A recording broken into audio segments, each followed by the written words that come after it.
Hello students, welcome to PIMD YouTube classes. This is our lecture 17 of Financial Management and Corporate Finance. इसमें हम लोग पढ़ेंगे बच्चे EPS and EBIT analysis. ठीक है, तो EBIT और EPC मैंने आपको बताया था एक साइंटिफिक एनालिसिस है आपको किसका फाइनेंशियल पोजीशन का, फाइनेंस का, इक्विटी, डेट्स और क्या नाम आपका EPS को एनालाइज करने का कि आपका EPS होता है आपका अर्निंग पर शेयर कितना बढ़ रहा है कितना घट रहा है. बिकॉज हम लोग EBIT लीवरेज कैलकुलेट करके अपना क्या निकालते हैं बच्चे, EPS निकालते हैं. ठीक है,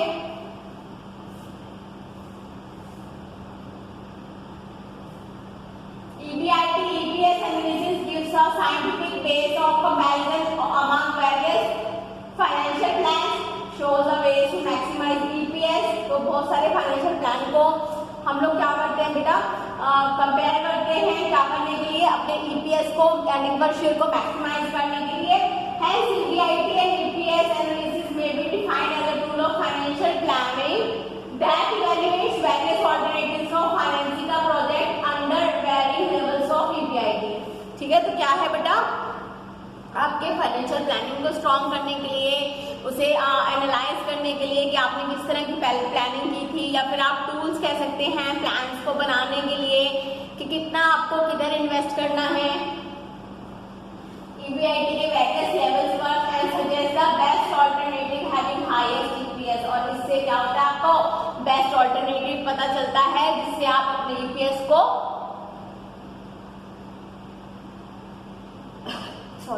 EPS को हाई कर पाए. And determines the most profitable level of EBIT. और सबसे अच्छा सबसे प्रॉफिटेबल लेवल आप इसका डिटरमाइन कर पाए या मेंटेन कर पाए जिसका EBIT का. EBIT is earning before interest and taxes.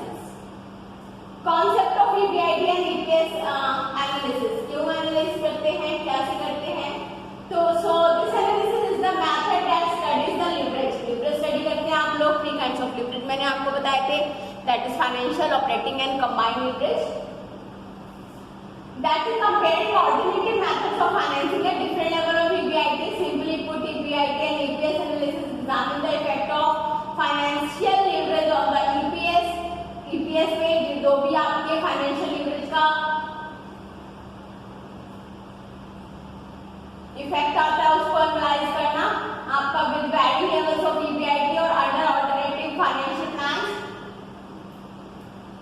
If examines the effect of leverage on the behavior EPS under different financing alternative with different level of EBIT, तो हमें different लेवल पे different EBIT को calculate करना है with the different आपका EBIT. Because financial leverage का formula होता है आपका कंसिडरेशन अपॉन EBIT, और आपका इसका फॉर्मूला होता है ऑपरेटिंग लीवरेज का EBIT अपॉन EBT. ठीक है, तो दोनों ही लेवल पर आप लोग EBIT और EBT को अपने को क्या करते हैं बच्चे, निकालते हैं, उसे देखते हैं, उसे एनालाइज करते हैं और लास्ट आप किस पे आते हैं, EPS तक आते हैं.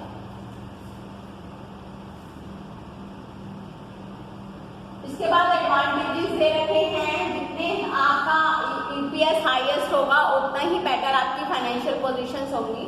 तो एडवांटेजेस देख लीजिए. We have seen EBIT EPS analysis examine the effect of financial leverage और behaviour of EPS under various financing plans with varying level of EBIT. हम ऊपर अभी 3 बार कम से कम ये लाइन आपकी डबी हो चुकी है. If helps of forming determining optimum financial level. अगर आप चाहते हैं कि ऑप्टिमम फाइनेंशियल प्लानिंग आपके पास हो, ठीक है, ज्यादा से ज्यादा आप अपने फाइनेंशियल प्लान बना पाए और बेटर उनका यूटिलाइजेशन कर पाए, तो आपको ये ध्यान रखना होगा कि EPS should be high. So first है आपका फाइनेंशियल प्लानिंग. इन दोनों को EPS एंड EBIT को आप लोग क्या एनालाइज करके क्या कर सकते हैं, अपनी फाइनेंशियल पोजीशन अपनी बेटर कर सकते हैं, फाइनेंशियल प्लानिंग अपनी बेटर वेज में कर सकते हैं. नेक्स्ट कंपैरेटिव एनालिसिस है. आप कंपेयर कर सकते हैं दो प्लान्स लेकर अलग अलग. तो कंपेयर अगर आप लोगों के पास है, जैसे मान लीजिए कि आपको नई एसेट रेज करनी है, वो लीज पे करनी है, तो क्या आपको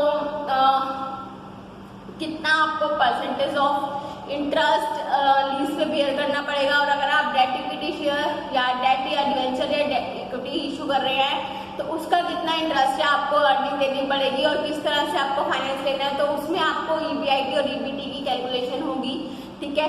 तो वो आपका ये कंपैरेटिव एनालिसिस आप लोग कर सकते हैं। परफॉर्मेंस इवेल्युएट हो सकती है, परफॉर्मेंस भी इसी बेस पे इवेल्युएट होगी कि EPS आपका ग्रो कर रहा है, हाई जा रहा है या नहीं जा रहा है। नेक्स्ट बेटा determining optimum mix. Optimum mix भी आप डिटरमाइन कर सकते हैं कि अलग अलग ऑप्शन जो आपने ले रखे हैं सबको मिक्स करके अगर आप चीजें लें तो आपके पास क्या रिजल्ट आएगा सामने।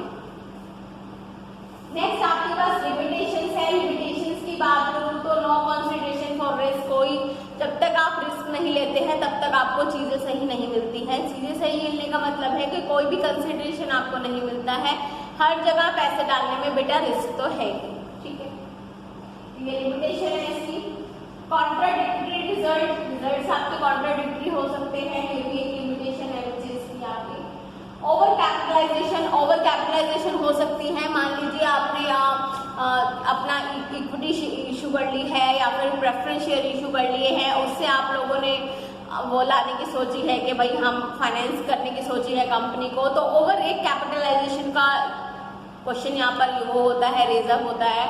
बट आप लोग भी तभी तक कैपिटल अपनी रेज कर सकते हैं जितना कि आपके मेमोरेंडम ऑफ एसोसिएशन में डिफाइन होगा।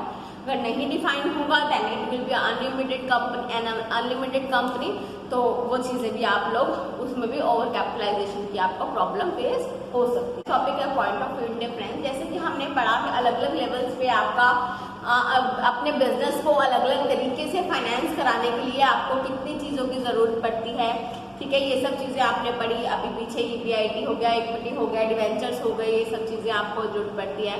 तो बेटा एक पॉइंट आता है आपके पास, point of indifference. Indifference point क्या होता है? जब आपके पास ऑल्टरनेटिव्स अवेलेबल हैं और आप उन्हें एनालाइज कर रहे हैं, दो ऑल्टरनेटिव आपको सेम ही कॉस्ट और सेम ही प्रॉफिट दिखा रहे हैं, that means intersect, they are intersecting each other, तो that point would be called point of indifference. उस लेवल पर आकर क्या होता है बच्चे, उस लेवल पर आकर आपको डिसीजन लेना टफ हो जाता है क्योंकि both are showing the equally results, ठीक है। तो देखते हैं, हम लोग पढ़ते हैं। Another important tool that managers use to help them choose between alternative cost structure in the indifference point. Indifference point is the level of volume at which total cost and hence profit are the same under the both cost structure. If the company operate at the level of volume, दोनों same structure दिखा रहे हैं, एक ही level पे अगर company एक ही level of volume पे company operate कर रही है, तो ऑल्टरनेटिव यूज हो रहा है वुड नॉट, वो मैटर नहीं करता है, बल्कि जो इनकम हो रही है वो हर तरह से आपकी मैटर करती है, ठीक है। So at the cost unit difference point total cost associated with the two alternative equal, ठीक है। टोटल कॉस्ट आपकी इक्वल आ रही है दोनों ऑल्टरनेटिव्स में, तो आपको देखना है कि अर्निंग किससे ज्यादा बेटर हो सकती है, ठीक है। हो सकता है टोटल कॉस्ट भी इक्वल आ रही हो और प्रॉफिट्स भी आपके सिमिलर आ रहे हो, बट आपको ये भी देखना है कि आपकी अर्निंग कहाँ से हो रही है, कहाँ से आपको ऑप्शंस बेटर लग रही है। There may be two methods or two alternatives of doing a thing. हो सकता है कि दो मेथड्स है, दो ऑल्टरनेटिव्स हैं आपके पास एक काम को करने के लिए। Say two methods of production, it is also possible at a particular level of activity. One production method is superior to another and vice versa. एक सुपीरियर हो सकता है या दूसरा पहले वाले से सुपीरियर हो सकता है। There is need to know at which level of production it is desirable to shift from one production method to another production. तो आपको ये पता होना चाहिए कि कौन से डिजायरेबल वॉल्यूम पर आकर आपको एक ऑल्टरनेटिव से दूसरे ऑल्टरनेटिव की तरफ स्विच करना है, ठीक है। If it will desirable to shift, अगर आप चाहते हैं कि आप शिफ्ट करें, ठीक है, तो this level of point is known as a cost indifference point. तो इस पॉइंट को हम क्या कहते हैं? इंडिफरेंस पॉइंट कहते हैं। At the point total cost of total production method is same, तो आपका इस पॉइंट पे क्या होता है? टोटल कॉस्ट भी सेम होती है और टोटल प्रोडक्शन भी आपका सेम होता है, ठीक है। Cost indifference point can be calculated as follows. तो क्या होता है cost indifference point? That is differential fix cost differential variable cost upon differential variable cost per unit. तो आपका इंडिफरेंस पॉइंट का फॉर्मूला होता है फिक्स कॉस्ट में डिफरेंस अपॉन पर यूनिट की फिक्स कॉस्ट में डिफरेंस फिक्स कॉस्ट में difference upon per unit की वेरिएबल कॉस्ट में डिफरेंस, ठीक है। तो that is the formula of cost in difference point.